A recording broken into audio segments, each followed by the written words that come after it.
Cette vidéo ne contient aucun placement de produit. Je l'ai réalisée en privé pour un ami et ai juste souhaité la partager avec vous.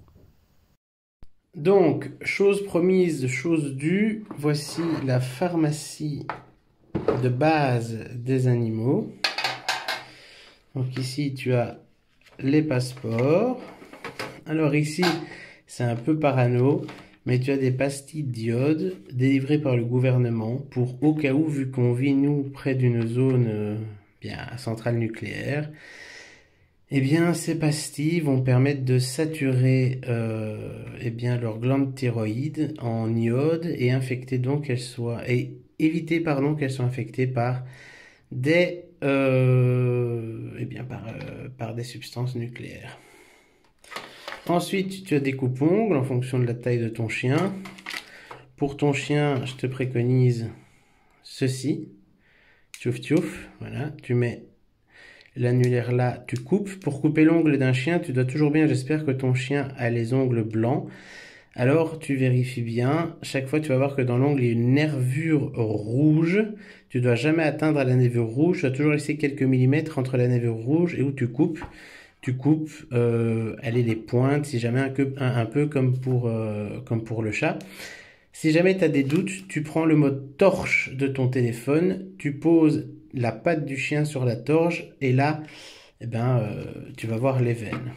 Après, il y a des gaz stériles pour s'il faut les désinfecter. S'il faut les désinfecter, eh bien, on utilise de l'isobétadine gel 10%. Évidemment, on n'utilise pas d'alcool. Le seul alcool qu'on va utiliser, c'est ce style d'alcool-là, qui est un alcool désinfectant pour nos mains, tout simplement pour nous désinfecter et eh bien, ne pas infecter avec nos bactéries la plaie. Donc, l'isobétadine gel, c'est un bon truc.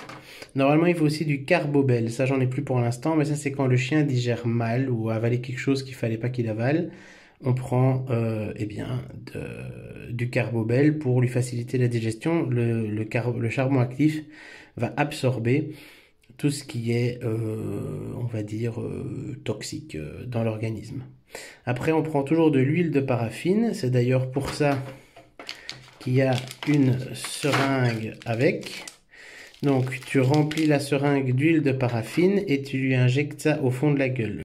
Attention, quand je parle de la seringue et d'injecter l'huile au fond de la gueule, il est évident qu'il faut absolument retirer l'aiguille et non piquer dans la gueule de l'animal, sinon propulser le contenu de la seringue dans le fond de sa gorge afin qu'il avale l'huile. Le verbe injecter est mal choisi, il s'agit plutôt de propulser le liquide, bien entendu. L'huile de paraffine, c'est intéressant parce que c'est une huile, c'est un dérivé du pétrole, ce n'est pas du tout absorbé par le système digestif, pardon, je sais pas parler aujourd'hui, donc ça tapisse l'intestin et s'il y a des petits bouts d'os ou des choses comme ça, eh bien ça va glisser et ça va éviter perforation, recalcification dans le système digestif, ça coûte rien en pharmacie.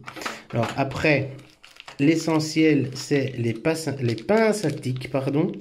Alors ça fonctionne comme des petits leviers.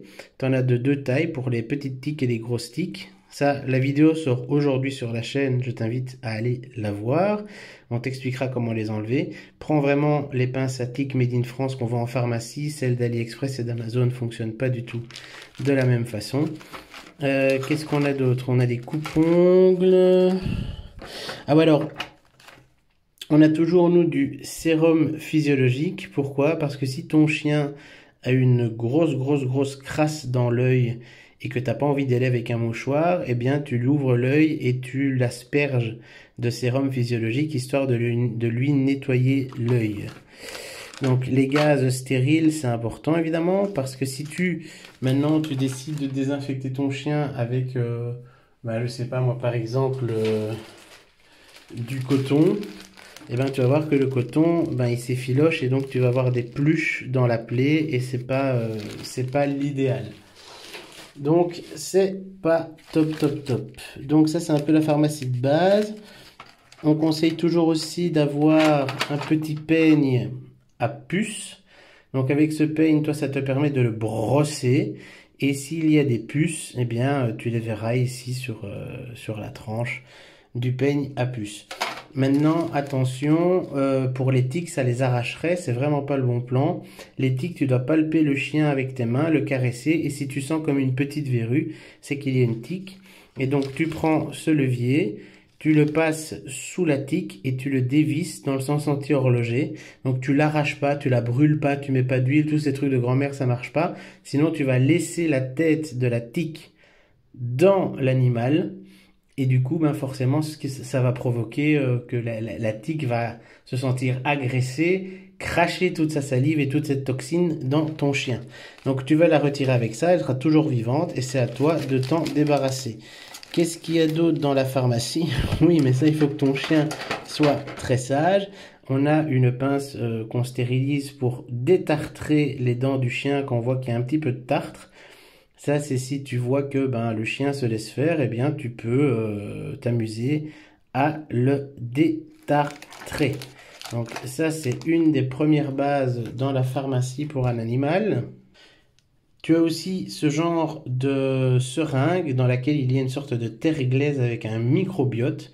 Donc c'est-à-dire que tu donnes ça de temps en temps au chien. Ça lui permet tout simplement de refaire sa flore intestinale. Tu lui mets ça dans le fond de la gorge. Ça coûte 6 €. Et nous, on fait ça une fois tous les 3 mois pour refaire son microbiote intestinal. Ce qu'on peut aussi avoir, c'est un thermomètre à embout amovible pour si jamais il faut prendre la température pour voir si le chien... voilà, tu lui mets ça dans le petit trou de cul et, et tu regardes sa température. On a aussi toujours des paires de ciseaux. Alors pourquoi des paires de ciseaux? Mais vraiment des ciseaux de toilettage ou de coiffeur. Ça doit bien couper pour pas risquer de blesser l'animal. Pour si jamais elle a vraiment une grosse crotte. Parce qu'il faut savoir que si les nœuds, tu la brosses pas assez et qu'il y a un nœud qui se forme, eh bien le nœud va faire pression sur la peau et ça peut gangréner l'endroit. Donc il vaut mieux chaque fois que tu vois vraiment une crotte indicible que tu sais pas enlever, il vaut mieux qu'elle ait un petit trou de poil parce que le poil ça repousse. Au niveau des pattes, pour l'entretien des pattes, il existe une autre type de paire de ciseaux. C'est celle-ci qui est à bourron et ça c'est pour lui faire la entre guillemets paticure entre les orteils. Et tu vois ici les bouts sont ronds, ça évite de blesser le chien.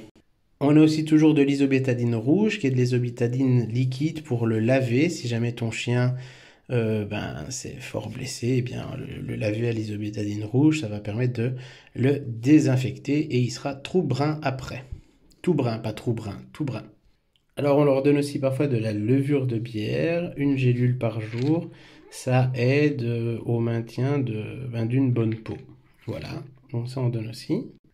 Ici, on a le dentifrice pour chien. Ça, il faut l'habituer depuis tout chiot, mais ça réduit énormément la plaque dentaire et ça évitera plus tard d'avoir des déchaussements de dents, etc. C'est des choses auxquelles il faut l'habituer depuis tout petit. Et ils aiment bien ça en général. On a aussi pour habitude de rajouter de l'huile de saumon à ses repas. Tu vois ici les quantités recommandées par kilo d'animal. Et ici, tous les bienfaits que ça a pour ton chien. Et donc au niveau des friandises, comme je te disais, là c'est la caverne d'Ali Baba. Et donc comme ça tu vois un petit peu ce que tu peux lui donner. Donc ça c'est la fameuse peau de tête. Ça l'occupe pas mal de temps. Mais alors le truc qui l'occupe longtemps, c'est ça. Ça c'est les museaux. Donc tu vois un peu la taille que ça fait. Ça l'occupe très longtemps. Et quand elle sera un peu plus âgée, tu pourras tout doucement passer à lui donner des petits snacks sains qui sont des pâtes de poulet séchées. Ils aiment bien ça et tu les conserves bien hermétiquement dans ces sachets-là. Et ils aiment ça. D'ailleurs, il faudra que j'en donne au mien parce qu'il me regarde. Attends. Tchac. Ce que je vais vous donner des pâtes. Voilà. Yop, pactole. Westin a pris la sienne et pactole. Tu veux pas? Oui, je veux pas. Alors en ce qui concerne le brossage du chien, moi je te conseille une brosse à poils métallique rétractable. C'est ceci. Tu appuies, tu as les pics qui sortent. tu brosses le chien, surtout avec des chiens du type du poil du Shiba. Et en fait, après, tu n'as plus qu'à appuyer et les poils restent là et tu n'as qu'à les enlever. C'est super pratique et c'est pas très cher. Pour le chat, pour apaiser les tensions, moi je te recommande sur son arbre à chat de diffuser de l'huile de cater concentrée en spray. Ça a un effet extrêmement apaisant sur le chat et ça aidera à ce qu'il s'accepte mieux.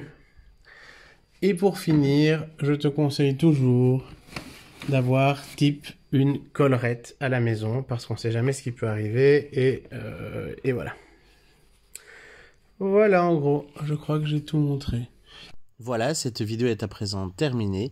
Une vidéo un petit peu intimiste, qui n'est pas dans le cadre habituel de la chaîne, ce qui explique un peu sa qualité. Ça vous permet de voir la pharmacie et les objets que moi j'utilise pour soigner mes animaux. J'espère qu'elle vous aura été profitable. On se revoit très bientôt.